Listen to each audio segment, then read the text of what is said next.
We have a great show lined up for you. I'm your host, Kim Jacobs, better known as the Balance Doctor. And all of our guests that come on, they're either people that have overcome some tremendous odds in their own lives as they balance this thing called life, or they're experts and they're here to share tips and strategies that will help you better balance and manage your life. Grab your virtual seats and let's get ready for some real relevant and relatable content on today's episode of The Kim Jacobs Show.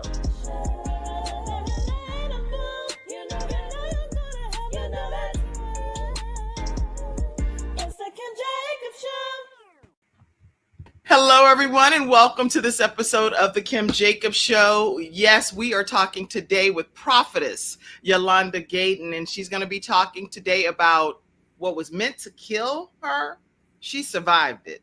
And so everybody out there today that is in need of inspiration on some things that's trying to take you out of this world, you're going to learn how to survive some of those things today from our prophetess Yolanda Gayton. How are you today?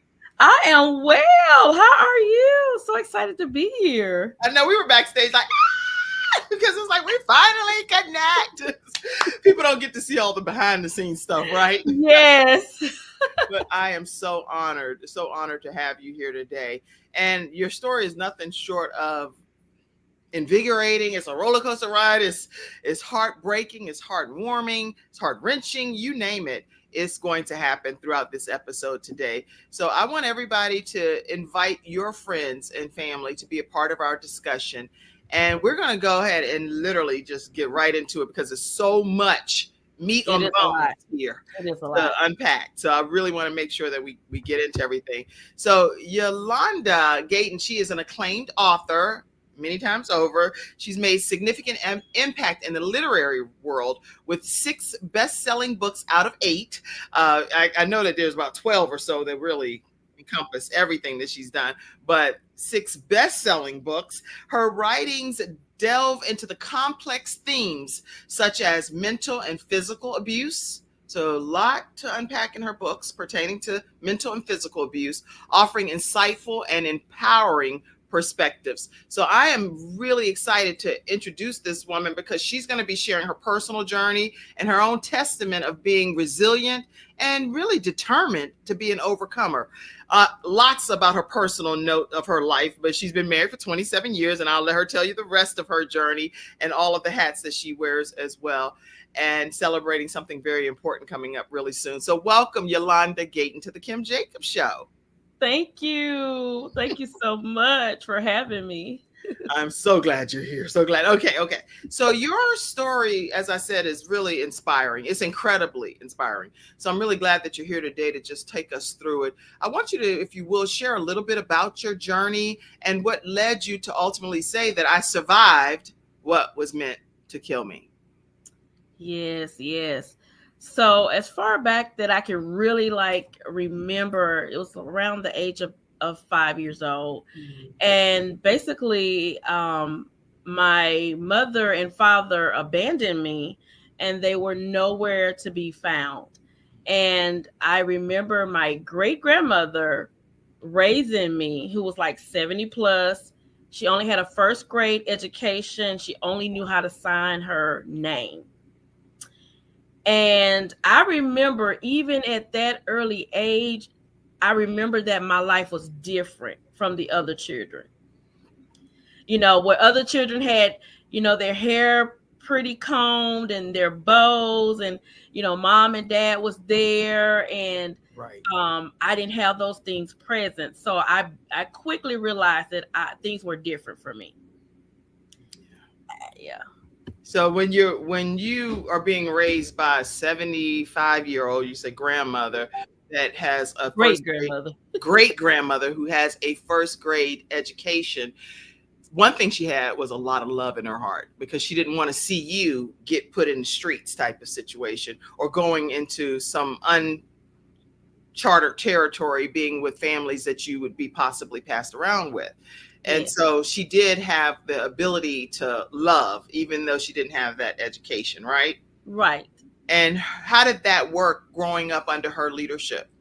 Ooh, I was light years behind most everyone. all the way down to, the things that your mother normally even tell you, like even how to take care of your hygiene. Right. Well, grandmother was, she was from the South, and even down to like deodorant that looked like taking the baking soda and literally rubbing up under your arms. Wow. Okay. And it did not work. And the thing about it, I can laugh about it now, but I literally remember there was a time when I was in 3rd grade, and there was someone, they said, the teacher and students, that did not smell fresh. Mm-hmm. And I'm looking around to see who are they talking about. Right. You're like, let's address this, right? And here is you, right? And I'm realizing that person is me. My grandmother was so old school and from the South, she didn't even know what deodorant was. Now, it was out around that time, but she was doing the pattern of what she had been taught. Okay. Wow. And so back in the day, they did whatever it took to be able to just make it and to function, basically. So you fast forward, your great grandmother being at that age, ultimately what happened that put you in other situations? Because there's so much to your story. It is a lot to my story. So around the age about 11, maybe 10, 11, my biological mother reached out and wanted me to come live with her. Okay. And she was in another state. And so literally I got on an airplane and went to be with her. And I was so, you can only imagine a daughter always wants to be with their mother. I was just so excited. I was so happy. I never understood in the first place why I was not with you. What was wrong with me? Why you didn't love me? Right. And so she was living with a live-in boyfriend. Mm-hmm. And so I went to go live with them both. Okay. So you ended up going, did your great grandmother pass away? What No, happened? She was still alive. Your mom requested you to come. She did. So at this point then, and again, I feel like I'm almost in a movie here, but at this point you are excited. You're ecstatic because you're 11 years old. You're like, whatever the reason was, I finally get a chance to have a real shot at real life with my mom who birthed me, right? Yes. And so that was like Christmas for you, right? It was. Like come true. Super excited. Okay. So now you're there where you've now got on a flight. You're with your mom. You're 11. She has a live-in boyfriend. And tell us how things progress from there. So at first, everything was wonderful. And the live-in boyfriend, even it was to me like he viewed me like a daughter, and he was buying me things and doing nice things for me and taking me to the store. And every time he left, I wanted to go with him, of course, because he was going to the store. He always brought me things when he took me to the store. Right. So I'm a child in that child frame of mind. And then, innocent. Yes. You're innocent. Right. And then mom had a job where she worked a lot. And so, of course, he became the babysitter. And everything was fine at first. And I didn't even know how to really understand the concept when he was like, he started like, let's play a game. Okay. And I'm like, okay, and it's a hide and seek game. And then, hide and seek went to something else. The other games led to touchy-feely, something else. So that's where it started. Okay. So, and it's really unfortunate, believe it or not, because there are so many father figures that never cross the line. And so on the Kim Jacobs Show, I definitely, where we're bringing balance to your household, one household at a time, I really want you to know that not everyone is molesting, raping, harming the children they've been assigned to care for, even if they're not their biological parents. So I do want to always provide that fair balance. But in your case, this turned into something, this is your own personal testimony. Yes. So you, in your own words, can share what your testimony is and what transpired and how did it go to the point where you feel like I really survived what was meant to kill me. Yes. And so that went on, the touchy-feely things, the games, and I felt uncomfortable, but I didn't know as a child how to really express it.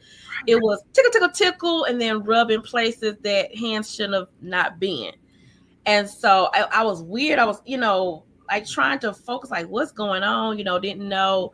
And then things for him and my mom, financially, they kind of took a turn. Okay. So I ended up, going back to my grandmother for a little while. Okay. Kind of speeding up the, story, because it is a lot to the story. And stayed with her for a while. Mother wanted me back, I think a couple of years or so. Like maybe 2 years. Okay. I went back to the same living boyfriend. Same living boyfriend and her at a different place. Now at this point, she doesn't know. Your great grandmother does not. Nobody knows that this person is invading your privacy at all. Not at all. Okay. Go ahead. Now it gets a little more deeper, because now he's starting to tell me these games that we're playing. They're our special little game. And I love you so much. And I know your mother haven't been there. She doesn't really know how to love you. But I love you so much. I love you. So those are the words I always wanted to hear.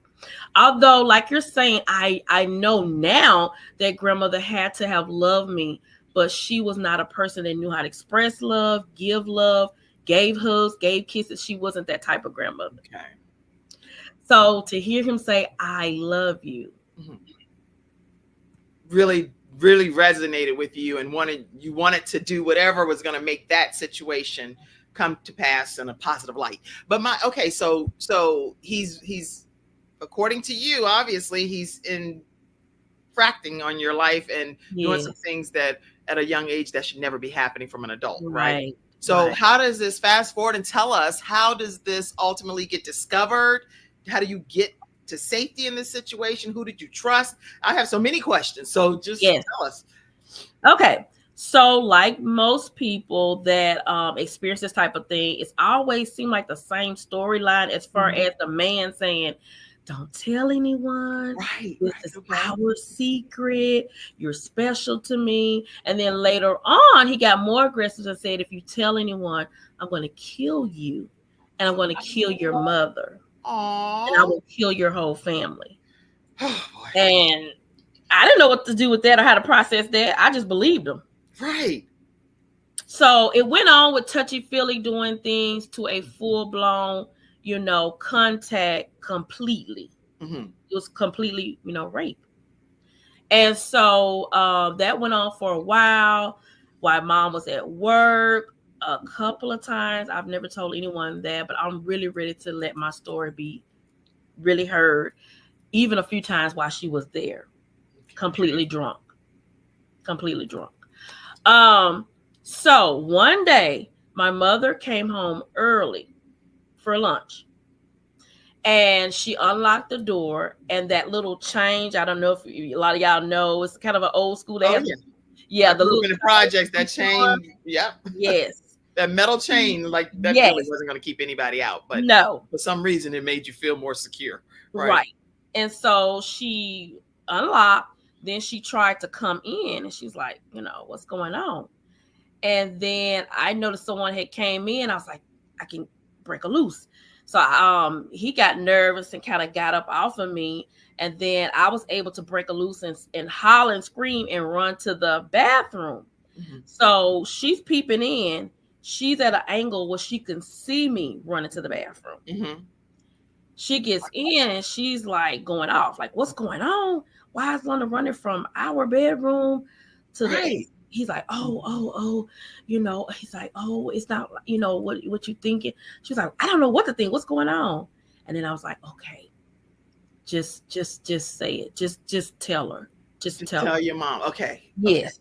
Now at this point, you're what age are you at this point? I'm about 12 and a half. Okay. Because you had went back to your great grandmother. You came back again because your mom wanted you to come back with the same living boyfriend. You're there again. He's still raping you, and your mom now comes home early, unexpected from work, and discovers you running from their bedroom. Okay. Yes. Oh my gosh. Go. Yes. Yes. And so with him in there, scared, I'm balled up in a fetal position. I have, put my clothes on the bathroom. I'm on the couch and I'm like, I didn't know what rape was or how. I didn't even really know how to describe it other than I was like, he's doing things to me with his private. That's the way I said it. For one thing, my grandmother nor my mom wasn't around. I didn't know anything about sex education. Right. I didn't know nothing. Even when the female have their monthly to come on, I didn't even know what that was. That was that's a whole nother subject. It was so scary for me. So I wasn't educated on too much of anything. My grandmother didn't talk to me about those things. I didn't know about a lot of those things. And so when I told my mom in that fetal position on that couch that he had been doing things to me, she's like, what kind of things? What are you talking about? Right. Taking his clothes off on top of me, touching me with his private. And so where was he during this time? Just sitting there? He's like behind her. And as soon as I get all the words out, she's furious. She goes into this furious state, and he's like, "No, it's not what she's saying. It's not what she. No, you're getting this all wrong. This and that." She goes in the kitchen. She grabs a butcher knife. She started coming at him, and then I'm freaking out. I don't know what to think, what to do, and I'm like hollering. And then he grabs it, and she's trying to go down on him. He grabs it and he's holding her, and they get into this little tussle. He's like, I'm telling you, it's not what you think. And he's calling her name. It's not what you think, not what you think. Finally, she just started, busting out crying, and she lets the knife down, and he's like, it's not what you think. Let's go talk about it. So he's talking to her, comforting her. I'm crying on the couch. He says, let's go talk about it. They leave. To go talk about it. I'm still there by myself crying on the couch. Okay. They go talk about it. And when they come back home, he has now told her a story that I have been coming on to him. I didn't even know what that even means. Coming on to him for a while. And he just did what a man does. Was what he said. Okay. So your mom ultimately believed him and then started taking it out on chastising you for inappropriate behavior. Yes. Saying I was fast. I should dress a certain way. It's all of that kind of stuff. Okay. So let me just ask, first of all, from child statistics, victimsofcrime.org, you all can find this information that I'm getting ready to share with you all. But 1 in 5 girls and 1 in 20 boys is a victim of child sexual abuse. And it shows that approximately 20% of adult females and 5 to 10% of adult males recall a childhood sexual assault or sexual abuse incident. That's a lot of people that are remembering something in their childhood that is now triggered as an adult that brings them back to their remembrance that they were violated. So in this case, there are parents that will say it's your fault and take the side of the person that is inflicting the harm. What advice would you give to parents that are dealing with situations like this and their children finally come forward? Because there are plenty of people watching the show. It streams in 100 countries. You know how many countries are experiencing some level of sexual abuse of the children in their homes? Yes. Any advice that you would give to the parent? You really need to take the time to listen to your child and listen to all the information. And I would do my own investigation, but something that's serious, we would have to go to the authorities. Okay. We would have to go to the authorities and allow that to all be investigated. I'm glad you're saying that, because sometimes within our own means of trying to handle a situation, hence your mom in that case went and got a knife. The knife they were struggling back and forth. Anybody could have life could have ended on that day for all three of you all, you know? Yeah. And so I'm really grateful that you survived. And that's what I Yes. want to just focus on. I'm so honored Yeah. that you're here to share your story today. And like you said, you're sharing different pieces of it that maybe you've never shared before. So I'm grateful that you're comfortable sharing it here on the Kim Jacobs Show. A long process, but I am here now. Long process. And even as you've gone forward, there are a lot of people that you still put further trust in and decided that, okay, I'm going to go above my mom and go tell somebody else that I think is a higher authority. And how did that work for you? So I had always had a great relationship with one of my grandfathers. I'll just put it like that. Okay. And he's deceased. He's no longer even here. And I went to him to tell him what had happened. I was like, I can't hold this. I don't know what to do with it. I don't have nobody to tell it to.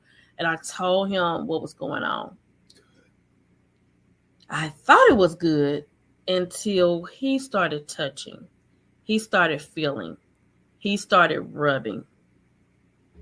And then times where my grandmother was absent, he took it further, and then he raped me. Oh my gosh. Okay. Yeah. Okay. So the men in your life that are supposed to be the protectors, the ones that are letting you know that, sweetheart, life is going to be beautiful for you.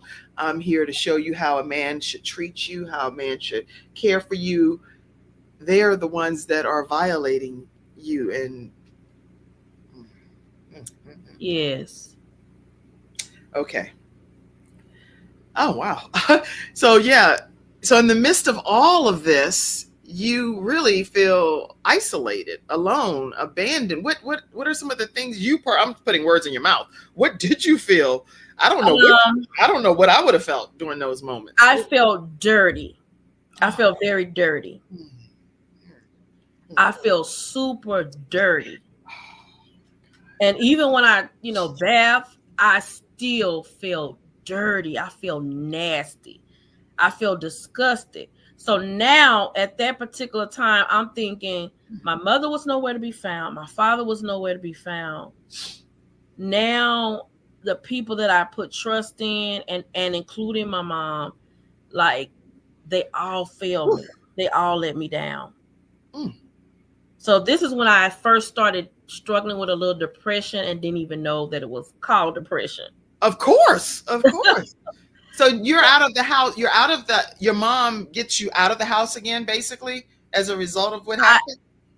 Eventually, I stayed a little bit in that situation, but again, they struggled again financially, and it came down to she had to, let me back up a little bit. She had to go and live with an aunt. And so this is before I got to the grandfather. I'm sorry I missed this part, but that's fine.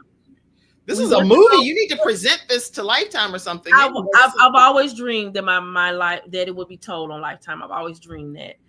But I had to go and live with an aunt and my first cousin, because now since I've been exposed to all this stuff with the mom's boyfriend, now I do become promiscuous. I do become, out there and kind of, liking guys and all that type of stuff. And so there was a guy on the phone that was having sex talk with me, but nothing had happened with us, but he was talking nasty and dirty to me.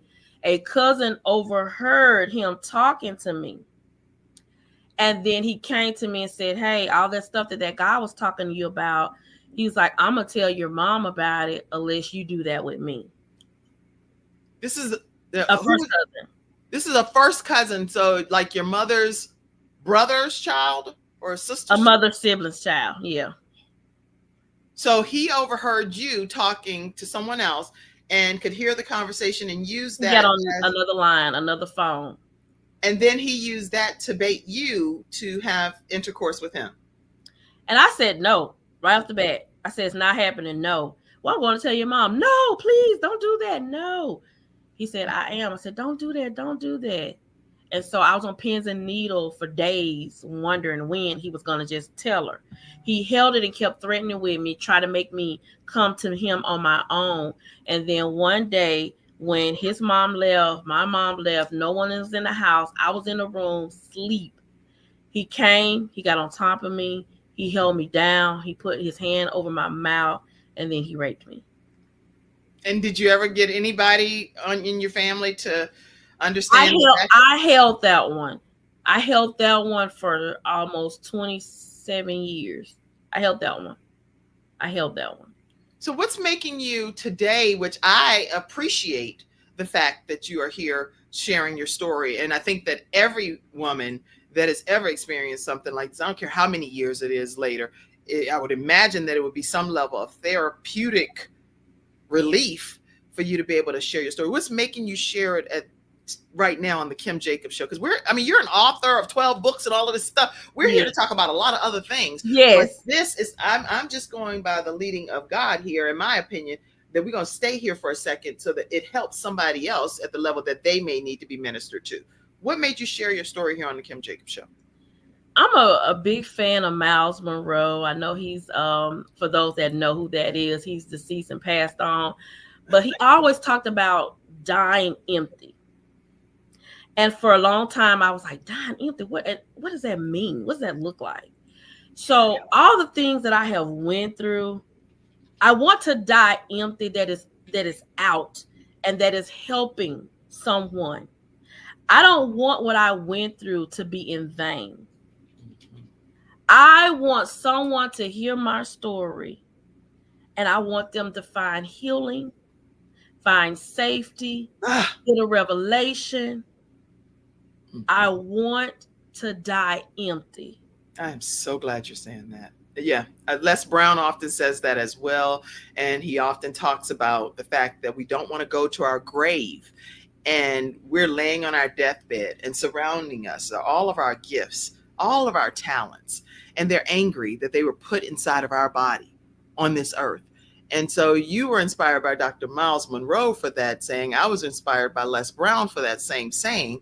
And I have made a commitment in my life, Dr. Prophetess Yolanda, that I will not go to my grave with my gifts and talents laying dormant on the inside. Yes. And so I'm really grateful that you are sharing this, because you have overcome so much to become who you are today. Are there any other closing comments before we transition pertaining to your backstory? Any advice for children that are now adults that are still holding it? Any advice? Anything that you want to share? I just want to say that from all of that, I was broken. I felt like nothing. I got very severely depressed. I started having mental issues behind all of that. I wanted to die. I didn't know anything about therapy. And I'm right now at this point, I'm a big believer. Jesus, coffee, and therapy is actually what I say all the time. Jesus, coffee, and therapy. Somebody type that. And I need a therapist. There's nothing wrong with a therapist. And a lot of times in the Black community, it's deja vu. We don't talk about it. We think that people that go see a therapist, we automatically, they're crazy or they're lunatic. Mm-hmm. No, it means you need mental help. That's right. To get in a good mental place. I ended up being the party girl. I ended up, alcohol was my best friend at that time, because I was trying to, all of the stuff that I was going through, I was trying to find a way to escape it. Mm. And so alcohol was my best friend. Like, it almost got me killed and everything. It was my best friend. I literally became an alcoholic to the point I had alcoholic in my jean pocket every single day, all day, orange juice and gin, all of it. And so I really want people to know it doesn't matter where you come from, and don't based on where you're at right now that's your life. Because if I did try to give up. I tried to kill myself, not one, not two, not three, but 5 times. Wait, 5 times you attempted suicide and it didn't work? And so only the last one took me to the hospital to get my stomach pumped. The rest of them I kind of like went out. Those didn't work. But that one almost took me out. Wow. So God literally has a plan for your life that exceeds or supersedes it overly above and beyond anything that you plan for your own life. Yes. Wow. Yes. Woo, okay, y'all. Jesus, she said, Jesus, coffee, and therapy. It's okay. It's okay to get that Jesus, coffee, but also get that therapist. Yes. A therapist is critically important. I know I have a counselor that she's not, I don't know if she's a therapist. Anyway, she's my person that I go to, and Yes. and it's maintenance. It's not even something that I'm so down and out about, but I'm like, Mine is maintenance too now. Yeah. Just to talk, I'm like, girl, if you just could be a person that don't know me at that level and can hear me and give me some good advice, Christian advice, I'm good. I'm good. Yes. So this is really good. I see a lot of comments that's been coming in. So I do want to take a moment before we transition because it's also, as I'm getting ready to pull the comments up, tell me how important faith was in your healing process. Oh my goodness. Faith was my lifeline. Mm-hmm. Faith was my lifeline. I've always been curious about faith, and I've always been curious about God. I really have. And I remember wanting to go to church as a little girl and really having nobody to take me at one point. Mm-hmm. Now, at the beginning, like age probably 2, 3, 4, 5, maybe up to about 8, I had my mother, who is deceased as well now. She did take me to church as a little girl. But faith was my lifeline. It saved me. So it's important then to make sure that people have some spiritual component to their journey if they're planning to really survive and transform and navigate some of the things, the hardships that people may be experiencing. I know there are different people that have different, beliefs and things of that sort. But all I can tell you for Yolanda's personal testimony, Jesus Christ saved my life. I was down. I remember, oh God, it is so much to unpack. I need a 2-hour series with you.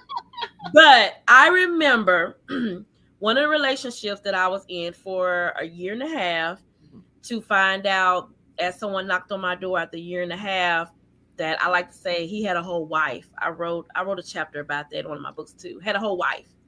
I thought I had finally found love and things were starting to look good. So I thought, and he had a whole wife.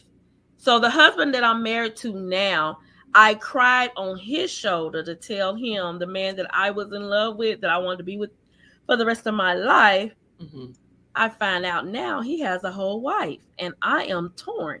Mm-hmm. I am more just wanting to go somewhere and just die. Wow. And that's because he didn't tell you, so you're falling in love with him. You're living your best life type of thing. Oh yes, we're out of town. We're doing things together. He's over at 2 or 3 in the morning. He has no ring, no sign. I knew his mother, his cousin, his sisters. Aww. And they knew he was married? Yes. And everybody knew he was married except you. Exactly. Oh my gosh. Okay. So and it's not like, how sometimes people be like, girl, you knew, you really. I know people say that. But you're like, I really genuinely didn't know. Well, I didn't have a clue. Mm-hmm. Even when I went to see him, I seen him at his mother's house, that it was his room, but I found out later it was his room when he was living with his mom. Like he didn't really live there. Oh, so it was like a whole family scheme type of thing? That's bizarre, isn't it? That everybody was in on it? Well, when it was finally out, and unfortunately I made it come out. That's a whole nother. That's a whole. Oh, girl, you gonna have to come back on the Kim Jacobs show. Like, just schedule yourself once a month. And so I asked his mom, like, how could you not say anything? She said, my son is grown. That is his business. She said, I like the wife and I like you a lot too. Aww. She said, that's his business. I was like very confused by that, but yeah. So that ended and him and his wife stayed together. With a baby. Yeah, I had a baby. Oh God. Yeah. Okay. So, well, Anybody that is on a roller coaster ride other than me, that you have your seatbelt safely secured, but you're going up and down, up and down, It's a lot. please put it in the comment section. Let's go It's to a some of lot. these comments. Okay. Wow. Oh, Lord. Okay. I see you saying, oh, Sandy Sanders. I'm sure she want to have you on her show. She is one of my contemporaries with CTR Media Network, and she has authors that come on her show. Her explanation of what she encountered and experienced represents the stories of so many other women. Yeah. It does. Yeah. I mean, you're really a voice for a lot of people that have silently suffered. I commend your guest for courage, sharing her story. Thank you so much for those comments. And if you all have not checked out Sandy Sanders' Coffee Conversations, Coffee Conversations. Yes, I love coffee. Coffee Conversations with Sandy Sanders. Make sure you check out her show.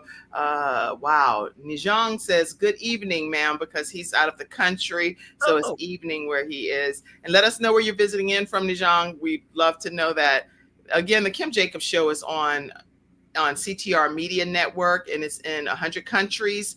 Thanks to CTR Media Network, we are now also, let me pop this up because I think it's important for you all to know that if you ever want to catch any of these episodes, you can also download the CTR Media Network app on Roku, Fire TV, Apple TV, Android TV, and subscribe to the CTR Media Network. We were ranked number 1, the Kim Jacobs Show, over in the self-improvement channel last month. So I want to make sure y'all are aware of that, and you can find us over there. All right, so let's see some more comments that came in. People have been really commenting. Lord have mercy, people said. Sandy said, yes, Jesus, coffee, and therapy. Okay, we're going to do that. We're going to do that. Dr. Tina J. Ramsey is on, and she's the founder of CTR Media Network. And so she said hello to you and sent lots of hugs and love. Thank you. Thank you so much. Jessica Walker said, I'm so proud of my client. That's my PR person. Oh, she said, your girl is here. Your girl is here. She's here. So glad to have you. So glad to have you. And all of you that are tuning in, I do see different ones of you. It's hard for me, unless you put a comment up, it's hard for me to really acknowledge everything. But I see you, Alicia. I see you, Evangelist Brenda. I see you, Margaret. I see you, Najong. I see you, TJ, Tamilia, Tammy. I see all of you, Dr. Eleanor. I see you, Dr. Marcia Austin over there on Instagram, Nikki Sinclair, Nainer Sohn, all of you guys. I love acknowledging my guests because I love you all. Yes, I love it. Okay, so there are so many other hats that you wear. Yes. And I wanted to just take a moment and play a quick, somebody said, Kim say, gosh, your guest and I have a lot in common, common. Wow. Yeah. All right. I wanted to just play this quick video clip before we get ready to transition to the rest of our time together. Giving gave her the gift of joy. Wow. Oh, that's her. What was she doing? Reading the book? She was reading one of my children's books. Oh, nice. Oh, Hannah. Okay. Tell us about your book, Hannah. Well, Hannah is actually my baby daughter's name. She's 26 now, but it's her name, Hannah. And so Hannah learns to give. So Hannah takes us on a journey to learn how to be givers and not just only think about ourselves, but being kind, generosity, and spreading love. Awesome. And so spreading love, giving. I see right in the bubble out of her mouth there, it says yes. Giving. Hannah is a giver. She's loving. And I want to ask you, because for you to write this particular book, you went through so much as a child yourself. What made you want to do this particular type of genre when you're writing your books? I wanted to highlight the things that I did not receive as a child. So I didn't feel love. I didn't feel love. I didn't feel wanted. I didn't get hugs. I didn't get kisses. I didn't get birthday parties. It was so much missing in my childhood. So much missing. So I wanted to put books out that would help other children to be able to, receive and get those type of things. That is so incredible. Now you have so many books that you do have. Yes, I do. Let's see, what is that one that you have that you're holding up? Alicia's Brown Sugar Wishes. Aisha Brown Sugar Wishes, which is my oldest daughter. And the little girl in this little girl character, she wears hearing aids. Okay. And despite the fact that she wears hearing aids, she has dreams and vision and hopes, and she goes off and do a lot of things in the world. And so this is a book that just helped a lot of our little girls, especially our brown skinned girls, right, to love themselves, to have affirmations daily, and just something that I wanted to give, again, something that I didn't have. And when I was growing up, I never saw brown skinned girls on the covers. That is so beautiful.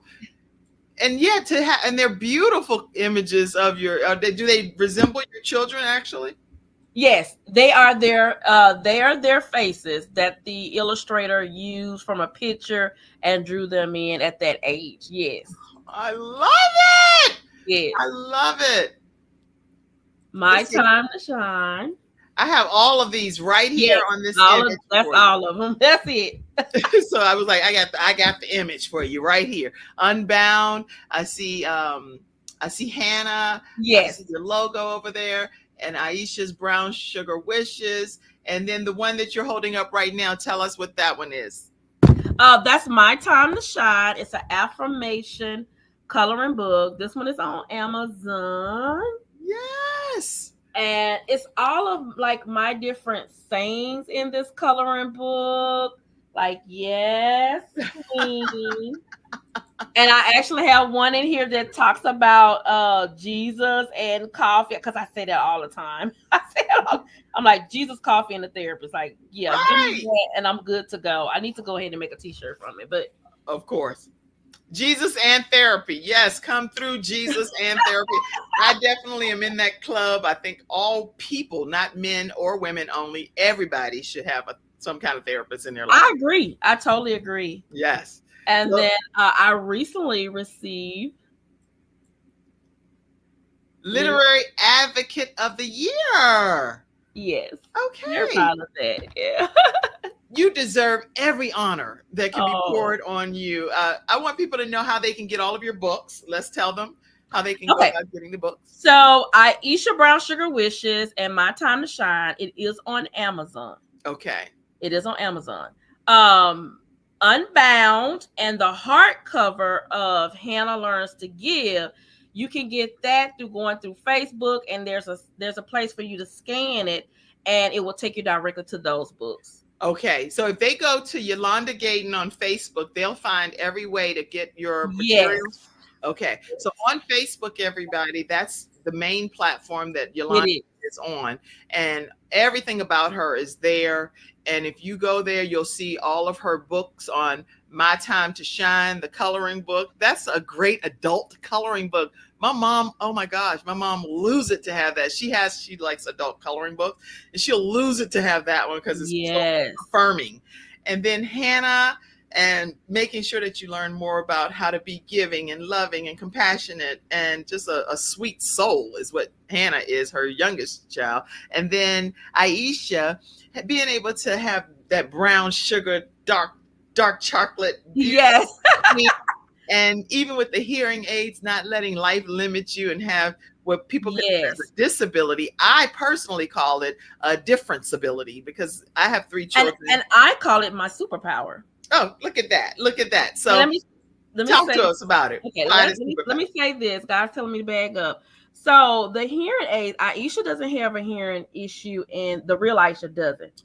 But I have 30% hearing in one of my ears.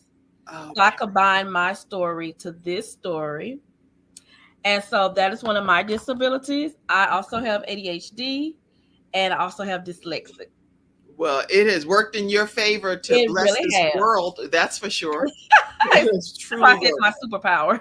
That's right. So let me the people that were in your life that did all of these things, are they just going on in life as if everything's regular, or Well, what's happened to any of these things, these people? the mom's boyfriend, I was told that he is deceased. I don't really know, but I was told that he was deceased. Okay. My grandfather, on his dying bed, I know a lot of people don't believe certain spiritual things, but on his dying bed, he was screaming and hollering and saying that little black people was coming to get him. So I actually, because I'm in ministry and I believe heavily in the power of prayer, and I was able to go see him Mm-hmm. and try to lead him to Christ. Oh, And he told me that he knew the man before I knew the man. So I don't know how that went, but I was able to pray over him. And the little people left, and he was like, they're leaving. I'm like, yeah, because I don't play. That's why they're leaving. well, you know what? The beautiful part then is that even in the midst of go ahead. That's what I wanted you to talk about. I forgave him, and it was a process, a long process. And it was a long process for me to forgive my mom, because some parts of what I did not say is I ended up getting into voodoo after all that stuff had happened. And I had a voodoo doll of my mom, and I had such hate for her, and I wanted to see her dead. And it's not no secret. She knows. I cut up pictures of her. I did seances, the whole 9 yard. I even told her one particular time that she still remembers and talked to me about it not that long ago. She said, do you remember the time you said that I was going to come down the stairs and break my leg? And I did. I said, yes, ma'am, I remember. I gave all of that up. And that's why I said, for me, Jesus Christ was my complete savior, because I got redeemed, I got healed, I got delivered. I was able to forgive all of those people. And again, I want to make sure I say it was a process, because even after I gave my life to Christ, started walking as a Christian in the Bible, I remember a coworker said to me, you're such a powerful woman in the Lord, but I noticed you still deal with unforgiveness of your mom. And I was like, no, I don't. But I did. Wow. Yeah. And so you personally went into some deep, dark areas that were areas that you had to be delivered from in order to have God ultimately work his best work through you. Yes, ma'am. And you started YCG Ministries, Women's Empowerment and Giving Hope to Women. Yes. And so how do you empower women now through your ministry? Oh my God. Well, I'm a certified life coach, so there's a lot of people that come to me. I am going to be looking at becoming a licensed counselor therapist myself, because I end up kind of going in a realm that I'm like, oh my God. I mean, by life, I'm definitely qualified, but I don't have that degree. I have a degree, and I'm working on a degree right now. Right. But I do it by I clothe, I feed, meeting the needs of whatever they need, being a listening ear, giving Christian advice, leading them to the Lord, going out and doing outside ministry. It's so much I do a lot. It sounds like it. It really does. And what advice do you give women that are struggling with some of the same types of issues that you struggle with across your journey in life? The main thing that I like to tell women is it's not your fault. Okay. And make sure that because see, that's one of the things that voice that we hear that says it was your fault. No, it was not your fault. And as I told my mom, I said, I don't care as a child if I was stripped butt naked and came to a man. A man is gonna say, little girl, if you don't get somewhere, and I'm gonna tell your mama, because I'm gonna tell your mama, have a conversation. You ain't gonna be getting probably beat your behind at the same time. Right. That's what a real man do. But that I'm like, they want to use all of these excuses, So the main thing I like to tell women that's going through is that, okay, you may be here now, but you don't know what tomorrow holds. That's right. You need to hang on, and you need to know that, first of all, it was not your fault. That's good. there's healing for you if you would like. That's good. And once again, I lead them to what, Christ and a good therapist. Now, I didn't have a therapist.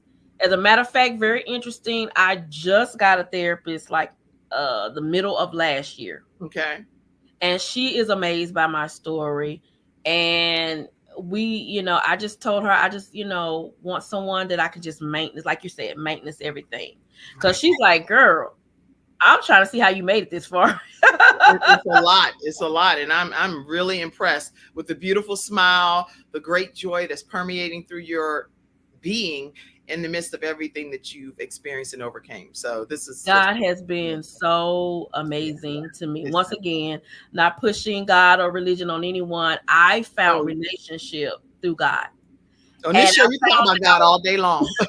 So I found out my identity and who I was, and that I am so loved, and that God has a purpose and a plan for Yolanda. Yes. I have been able to raise 4 beautiful children who are doing incredible things in this world. And 3 of them are college, 2 have master's degrees, and 1 is getting ready to finish off her bachelor's degree. And then there's my son who says, well, mama, college is not for everybody. But and that's fine. I have fine. But they're productive, they're good, well-mannered children. My middle daughter, she married a minister who just got licensed to be an elder, and they're still in ministry, and they love the Lord. And I'm grateful. And I'm the Gigi of 4. Well, let me pull. I'm actually on your Facebook page because there were like hundreds of pictures. So I was like, okay, if I start trying to download all of these, my computer's gonna crash. So let me just pull this. I love pictures. I love memories. Okay, tell me if okay. So the little one at the top, where my afro and my glasses, and I'm smiling so big. She's older now. She's 2 years old, but that's Amara Joy. And then I'm around children all the time because I read at school and things like that. Okay. Oh my God, look at you. That's my graduation picture on the second row. That's right there. I see it. Yes, I graduated from Delta Community College in early learning. I've been in early learning for years. You look so happy and content in these pictures. I was like, do I screenshot every piece and put it up? I didn't know what to do. I was like, I absolutely love this because it shows the on the, let's see, 1, 2, 3, the third row, the guy with the red, that it was fourth row. That's my husband. Wait, right. That is with the red. The deacon in the church, that's Fred Gaydon of 27 years, April the 19th. My gosh. Is that him holding the baby over there? It is. Okay, look at y'all. You've been married for 27 years. And what a beautiful thing to have a husband. My daughter's wedding on there. Oh, he's a great listener. I brought all of my baggage into my marriage. There was a few things that he had to deal with, like, touching, intimacies, things like that. He's a really good dude. Really good dude. I see your daughter and her husband down there. I do. Okay, look. What is this? Is this a picture of you and your family with all the black? Let me see. I'm trying to see. I can't. I'm gonna save that picture. Okay, I can't. I'm gonna save that and pull it up. Okay. I just had to pull some of that because I was like, wow, yeah, I have tons of pictures. I did see some of these too. Tell me just that one. We just did a networking, it was called Bosses, basically Bosses luncheon with networking, and so I was basically the keynote speaker of that. I dibble and dabble in poetry, so I read a poem called Queen Bee, and then I talked to all of the queens about self-love, because that's one of the biggest things that my platform is on, how to love yourself. Yes, how to love yourself. And I think you could speak volumes to that. And even being married for 27 years and being a mother and a Gigi, how has that even influenced your overall mission and your work that you're doing? Oh, it has been phenomenal. I really have embraced it as well as I can. And just, being able to, I believe that, well, some people have told me that I'm a role model to them. I'm like, oh, okay. Yeah. And they're like, you don't look like a Gigi. I'm like, oh, well, good, because I don't want to look like a Gigi. Right. So just being able to inspire other people that, you can have a family and you still can do the call of God, and you can be, I'm very active in my, my grandchildren's life. I'm very active, going down to Baton Rouge this Saturday for a 1-year-old birthday party. That's so good. And rightfully so. Rightfully yeah, so. So very, very active, and, I tell my husband right now, since we're empty nesters, the last one just left last year. Okay. It's our time. It's really our time. So, so yeah. Let me see. What is this? This is your award that you That's received? the award. I recently just received that award. I don't even think it's been 3 weeks. I've just received that award. So you never know. You come on the Kim Jacobs show, we can have some real I know. It's just like, you've been through a lot, but at the end of the day, I really have. That's my giant. husband, and that is Aisha, where the book was inspired. Aisha Brown Sugar Wishes. That's my middle daughter, and I'm super excited. I had no idea that I was going to win. I was like, oh my God. I was listening. I was like, they're going to call somebody else's name. And then I was like, oh my God, they called me. You're so dramatic with your fascinator on. You're like, I am very, I know. People tell me I'm animated all the time. But what is this picture of? I saw this on Facebook. I just wanted to pull it out. I'm trying to see what that one is. It looked like there was some kind of conference or something. Anyway, okay, this book, I saw this. What about that? So that one is the last anthology book that I have been in. And anthology is where a group of people come together and tell their stories. Okay. And so I tell my story, how I went through domestic violence. We didn't even get to talk about that. I went through domestic violence with 2 relationships where I actually got beat. Oh, well, you gotta come back. You gotta come back and talk. We want to hear all of it. Yeah, I actually confused that with love at the time. I thought, oh my God, he's hitting me. He must really love me. Aww. Yeah. I was Listen, that's the whole thing. Very domestic violence, and I really want us to confused. have a domestic violence episode because there are so many women that would. Oh, I have a lot. Please come back to that. Tell us about this too. That's your book release. That's my book release, and all of my book release has been fantastic, has been great. God has really blessed me. I'm getting ready for another book release, April the 12th. If you're anywhere in Monroe, if you're anywhere where you can drive, we're going to have resources table set up, and we're going to be talking about autism. Oh, good. Okay. Being an early learning teacher is something that I have saw, and I really wanted to highlight. I'm definitely want to highlight all types of disabilities. Okay. But I have a book coming out called Noah's Voice. Okay. Well, do I have a picture of that? You don't, because to get the people there, look, it's a book reveal. Okay. Cover. So I haven't released it yet. But make sure we get it. I will. Okay. I want all inquiring minds to actually come out. Okay, what is this? This right here is to get into, it was a special that I was running because, I don't really want money to be a factor, although I'm full-time now, so I do have to make a living.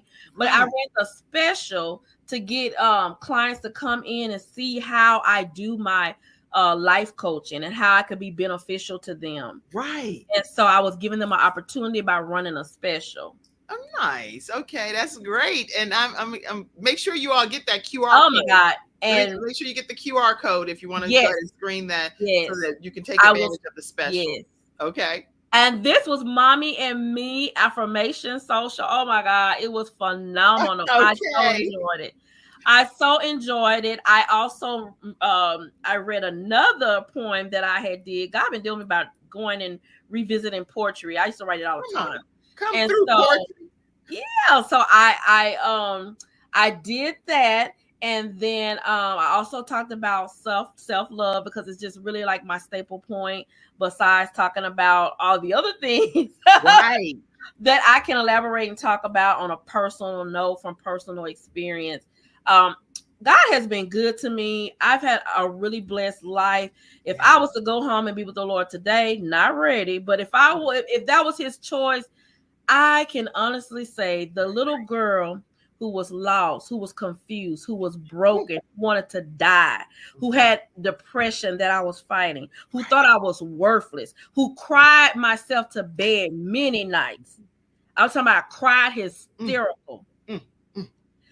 I never knew this was the plan that God had for me.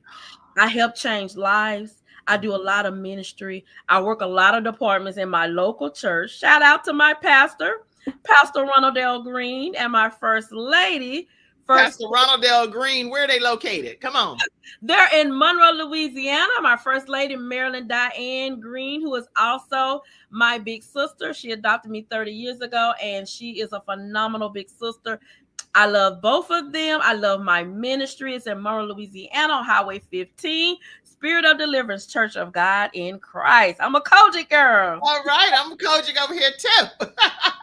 Oh my God, I didn't know that. Yes, come through, Kojic. I'm in North Carolina's second jurisdiction under Bishop Kenneth Emmanuel Powell and Lady Beverly Powell and Mother Patricia D. Lofton. Yes. Well, come on now. But very proud of that heritage too. I know Kojic is not the only people that have it right. I'm not a denominational, believing that we all have it right here, but I do love the Grand Old Church of God in Christ, and that has been, where God has, had me for the last 30 years, and it has been phenomenal. And what's your pastor's first name again? Ronald. Pastor Ronald Green. Okay. Yes. All right. This is so. Oh my gosh, I'm thoroughly enjoying our conversation, and like I said, I feel like it's been a roller coaster ride, but I'm glad to see that it has, and it's so many more missing pieces. So I would love to come back.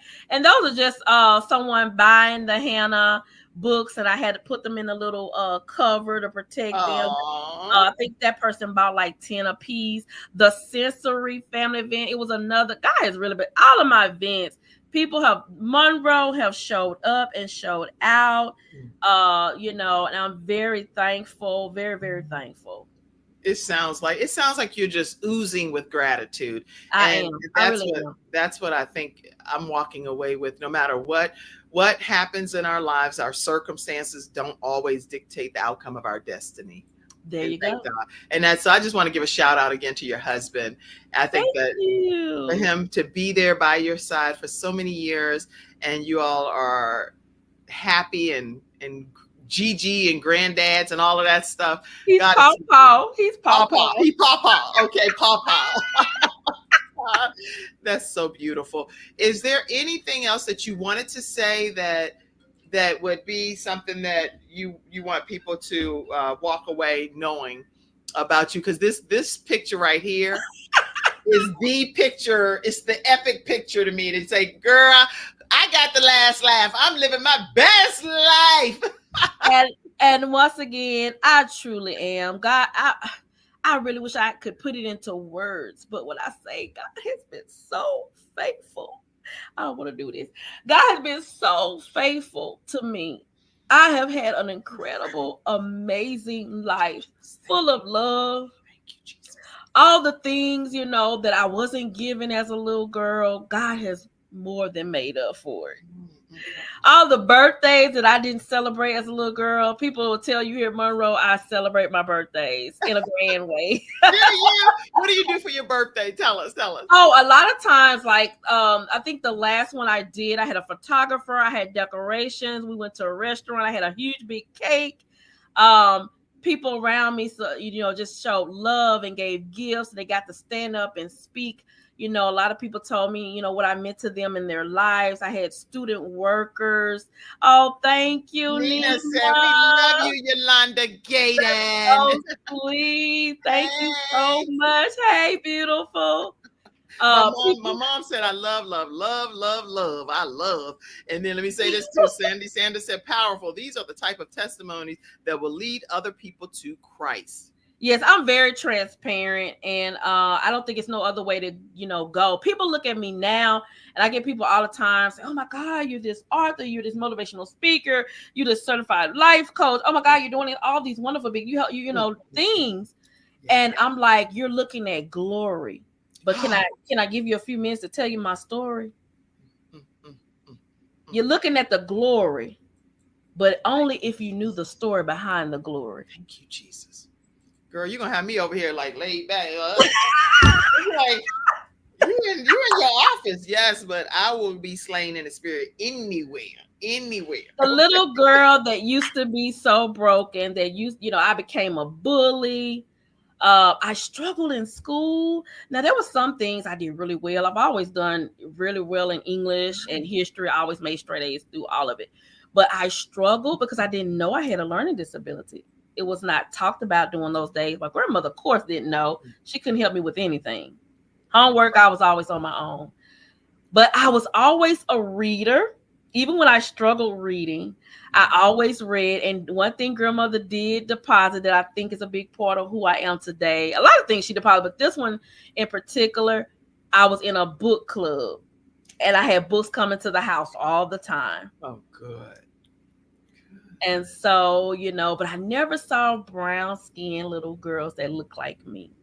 So now you're making that happen for people. Now I'm making that happen for people. Good. I am so grateful that you took the time to be a guest. It's by far very enlightening, informative, uplifting, edifying, disturbing.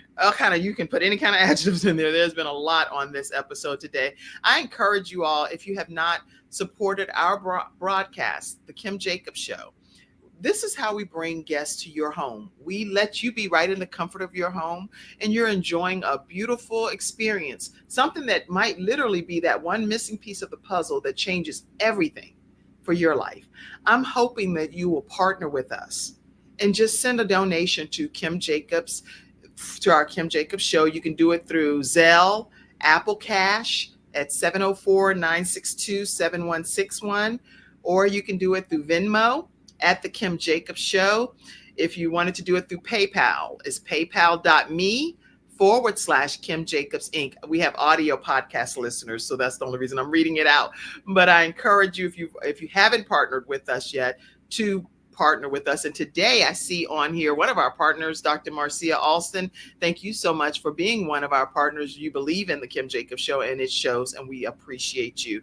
And I'm sure we have others. Dr. Tina J. Ramsey always pours into the Kim Jacobs Show, and I just want to say thank you for everything that you do as well. And if I didn't call your name out, just let me know, and next episode I will be happy. Oh shoot, my mom would be like, girl, I know you not gonna get off that show without saying Ella May supports the Kim Jacobs. So even though she's my mama, she don't have to support the Kim Jacobs Show at the level that she does. That's right. It's a blessing. So thank you, mommy. And I'm seeing any other people that are on here today that I just would like to at least acknowledge and say a shout out. Just say thank you all, because there are so many of you that support. And Yolanda, thank you for your support as well. All right, everybody. Closing comment, Prophetess Yolanda. Praise the Lord. God is so awesome and amazing, and he can turn your life into something that you never would have saw and imagined. And I also do want to say that at this point in time, I love my mother. I've forgiven her for all that she has done. We have a great relationship. She's in another state and recently lost her husband of 35 years. Y'all keep her in prayer. I love her dearly. We have healed and we have moved on. My mom had me, I think, at 15, very young. And so I also listened to her story and understood things even better. So glory unto the Most High God. Stay faithful, get in the word, give your life over to Christ. He is the true and living God. Praise God. Y'all stay connected. How do they stay connected with you? And then we're going to get on off this good show. You stay connected to me by hitting me up on Facebook. It's one of my main platforms. I am on TikTok as Jesus Chick Global. I am on Instagram, Jesus Chick Global again. But if you really want to get in touch with me, Facebook is going to be your best outlet. Thank you so much. Okay, and thank you so much, Kim, for all that you're doing with your amazing show. May God continue to bless all of your efforts.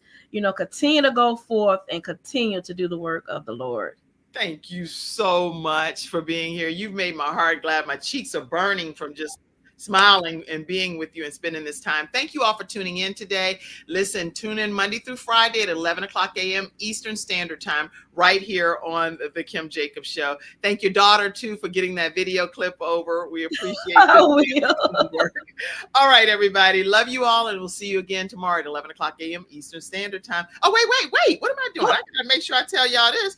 What in the world? I got to let y'all know that I'm a new pastor here in Charlotte, North Carolina.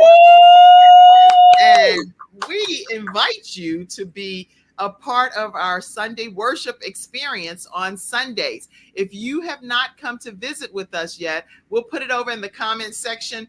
And we want you to come and stand on the promises of God with us at Promise Fellowship Church. And I did have the image here, the final image here of where we actually hold our services. It's right at the Brownstone Signature Events venue. So when you come in there, yes, it's an event venue, but it is a sanctuary on Sundays. So make sure to come and fellowship with us. All right, everybody. God bless you and have a grand rest of your day. Love you all. I'll see you backstage. Bye-bye. Thank you for tuning in to today's episode of The Kim Jacobs Show and for being in the virtual studio audience. Your presence truly does make a difference. And I look forward to you bringing your friends and family to join you in the virtual studio audience Monday through Friday at 11 o'clock a.m. Eastern Standard Time. I look forward to seeing you and make it a great day.